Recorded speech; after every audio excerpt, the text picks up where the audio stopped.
السلام علیکم ورحمۃ اللہ وبرکاتہ۔ آج کی اس تقریر کا آغاز میں چند اشعار سے کرنا چاہوں گا۔ اس دور پہ نازا تھی دنیا، اب ہم وہ زمانہ بھول گئے۔ اس دور پہ نازا تھی دنیا، اب ہم وہ زمانہ بھول گئے۔ اوروں کو جگانا یاد رہا، خود ہوش میں آنا بھول گئے۔ منہ دیکھ لیا آئینے میں، پر داغ نہ دیکھا سینے میں۔ منہ دیکھ لیا آئینے میں، پر داغ نہ دیکھا سینے میں۔ جی ایسا لگایا جینے کو، مرنے کو مسلمان بھول گئے۔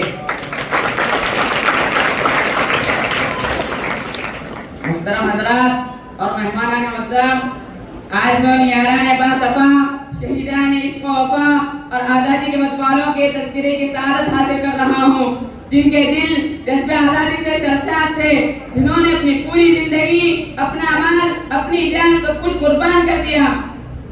عزیز سامعین کرام، ہمارا ملک 15 اگست 1947 کو انگریزوں کی غلامی سے آزاد ہوا تھا۔ آج کا دن ہمیں اپنی عظیم تاریخ و ثقافت اور قومی تشخص کو یاد کرنے کا موقع فراہم کرتا ہے۔ آج کا دن ہمیں اپنے عظیم قائدین اور ان کی قربانیوں کی یاد دلاتا ہے۔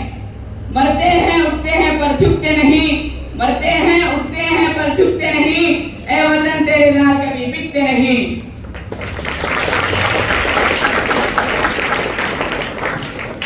عزیز سامعین کرام، اب میں ان عظیم ہیروز کے بارے میں بتانا چاہوں گا جنہوں نے اپنے ملک کے لیے اپنی جان و مال سب کچھ قربان کر دیا۔ جنگ آزادی کی لڑائی میں سب سے پہلا نام ٹیپو سلطان کا آتا ہے۔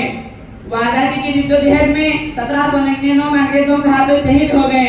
ٹیپو سلطان کی شہادت کے بعد انگریزوں کا ظلم و ستم اور بڑھنے لگا تو علماء حضرات کے بلند حوصلوں نے میدان آزادی میں قدم رکھا۔ وہ اپنے مدرسوں میں دینی تعلیم دینا چھوڑ کر، خانقاہوں میں درس دینا چھوڑ کر میدان آزادی میں جمع ہو گئے۔ اگر یہ علماء حضرات ابتدا نہ کرتے تو لوگوں کے حوصلے نہیں بڑھتے۔ میں اکیلا ہی چلا تھا جانب منزل مگر، میں اکیلا ہی چلا تھا جانب منزل مگر، لوگ ساتھ آتے رہے اور کارواں بنتا گیا۔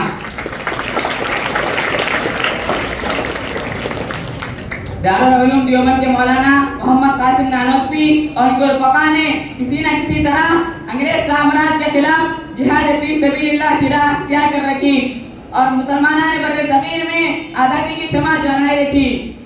مولانا محمد عبید اللہ سندھی بھی تحریک ہندوستان کے وہ متحرک کارکن تھے جنہوں نے اپنی عمر کا ایک بڑا حصہ انگریزوں کے خلاف جہادی کوششوں میں جاری رکھا۔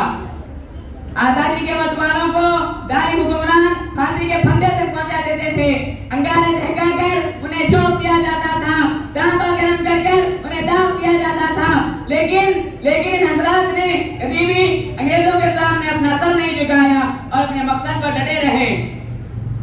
عزیز سامعین کرام، جنگ آزادی میں علماء حضرات کے علاوہ دیگر مذاہب کے لوگوں نے بھی بڑھ چڑھ کر حصہ لیا، جیسے پنڈت جواہر لال نہرو، موہن داس کرم چند گاندھی، سبھاش چندر بوس، مولانا ابوالکلام آزاد اور شعراء حضرات نے بھی اپنی پرجوش تقریروں اور نظموں کے ساتھ حصہ لیا۔ انہوں نے بھی جیل کی صعوبتیں برداشت کی۔